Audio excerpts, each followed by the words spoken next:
Ketika Biden menerbitkan stimulus keuangan Amerika di tahun 2021 ini dengan nilai 1,9 triliun dolar atau 1.900 billion dolar atau senilai 1,5 GDP nasional Indonesia yang 1.100 billion atau senilai 27.000 triliun rupiah, maka kaum MMT mengatakan, nah tuh cetak duit deh tuh Amerika. Stimulus ini harusnya menohok perut semua guru besar ekonomi dan semua yang mengatakan bahwa MMT-nya bosman yang digadang-gadang itu printing money adalah bakal membuat inflasi. Tuh, 27.000 triliun rupiah digerojokin di sektor ekonomi Amerika yang akan membuat Amerika tahun ini akan tumbuh 7% ekonominya di atas Tiongkok yang 6% perkiraannya. Inflasi Amerika paling top 2%. Ayo, kaum new mind menantang kaum old mind yang mengatakan Amerika bakal inflasi ratusan persen. Ayo, mana analisanya? Atau ikut MMT aja bagaimana? Buang deh tuh ilmu lama. Ini zaman digital, semua bisa dikendalikan dan terdata.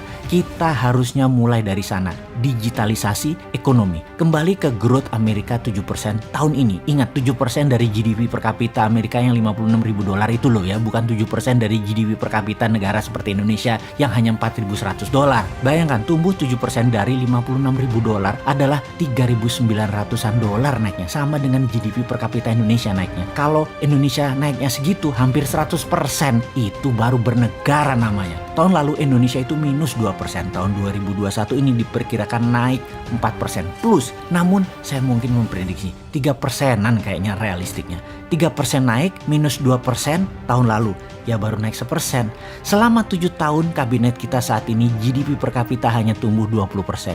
Bandingkan dengan Narendra Modi punya kabinet di India, bandingkan dengan Duterte Filipina, bandingkan dengan Vietnam deh, periodenya sama, naik semua. Dan terbukti 60%-an 3 negara itu naiknya, bukan 20 alias 3 kali Indonesia. Alamnya kaya Indonesia, letak geografisnya strategis Indonesia. Semuanya terkena imbas globalis COVID, tapi kok beda tumbuhnya? Ada apa dengan pertumbuhan ekonomi Indonesia? Masalah mendasar kalau rakyat perutnya lapar, tingginya pengangguran dan sulitnya menciptakan usaha, negara harus bertindak tepat. Bener deh, masalah mendasar karena piring di meja makan banyak warga yang kosong membuat otak sulit berpikir positif. Yuk sekarang kita cek bersama-sama. Bagaimana dengan makanan di piring masyarakat saat ini dibandingkan tahun lalu, dibandingkan 2 tahun yang lalu. Lebih banyak isinya mana? Lebih banyak yang instan-instan atau bon hutangan di warteg sebelah udah lunas atau nambah besar? Itu aja kita cek. Tantangan ini harus kita selesaikan dengan pemahaman dan strategi baru. Atau tepatnya beda mindsetnya. Caranya bagaimana? Yang paling sederhana adalah ya sudah, pakai yang old mind dulu juga gak apa-apa. Tapi ada syaratnya. Syaratnya mereka harus satu tim. Lebih baik lagi tentunya satu tim itu adalah mindsetnya new mind, pendukung MMT. Saat ini kita semua setuju untuk menyelesaikan berbagai masalah di tanah air. Strateginya adalah Vergader, Verbod, seperti yang telah kita sampaikan dalam video sebelum ini.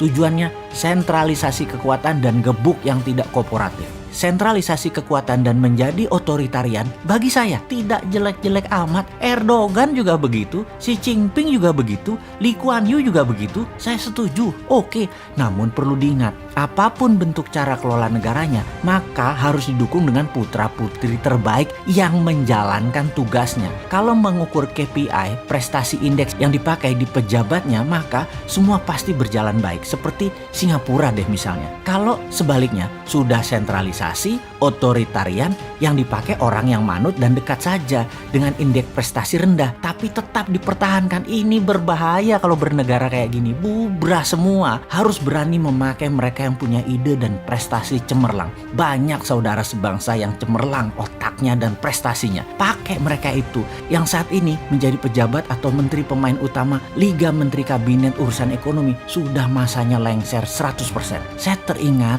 pelatih sepak bola favorit saya, Sir Alex Ferguson. Dulu dia adalah coachnya Manchester United. Main bola itu 90 menit. Dia pasti menilai siapa yang bagus selama pertandingan dan siapa yang akan dipertahankan full main 90 menit. Di menit 60 ini kunci suksesnya dia. Kaki-kaki pemain siapapun dan di kelas apapun pasti di menit 60 mulai letih. Disinilah Alex Ferguson selalu mengganti pemain. Bisa 2 orang, bisa 3 orang. Dalam kurun waktu sisa 30 menit terakhir, strategi inilah penentu kemenangan pertandingan. Selalu Orang yang dimasukkan tersebut kunci yang membuat menangnya pertandingan. Yang diganti bukan yang lemah, tetapi yang diganti yang berpengaruh. Jadi, menurut pendapat pribadi Sontoloyo, yang diganti di kabinet kali ini adalah mereka yang masuk dalam bidang ekonomi. Itu sepaket total, ganti baru, ada 6 posisi dan ganti satu tim yang memang memiliki satu irama. 6-6-nya pemain baru, fresh leg, new mind. Jangan ganti ke 6 posisi tersebut dengan tim baru tapi baru kenal pada saat menjabat. Kalau begitu chemistry-nya lama terbentuk. Ada kok mereka itu sudah siap di pinggir lapangan sepaket 6-6-nya. Lalu bagaimana kalau 6 orang pejabat itu yang mantan ya, nanti pas digantikan mereka jadi mantan, adalah orang yang paling banyak memberi sumbangan pada posisi kemenangan jabatan kemarin. Mereka nantinya bisa ngamuk. Gampang, selama permennya ada, bagiannya ada, peluangnya ada, diberikan tetap kepada mereka sama seperti ketika mereka menjabat jabatan politik tersebut. Mereka akan tetap senang kok. Ingat loh ya, pejabat yang diganti itu mereka bukan kalah atau salah. Mereka digantikan juga bukan digantikan oleh orang yang lebih baik dari mereka. Mereka digantikan oleh orang yang lebih cocok dalam keadaan situasi saat ini. Bukan lebih baik, sekali lagi maaf ya, lebih cocok. Mereka berenam itu lebih cocok memang untuk membangun kemenangan. Itu memang talenta mereka. Letakkan di sana lagi, namun permennya yang sama ketika jabatan politik mereka punya. Happy deh semua pihak termasuk rakyat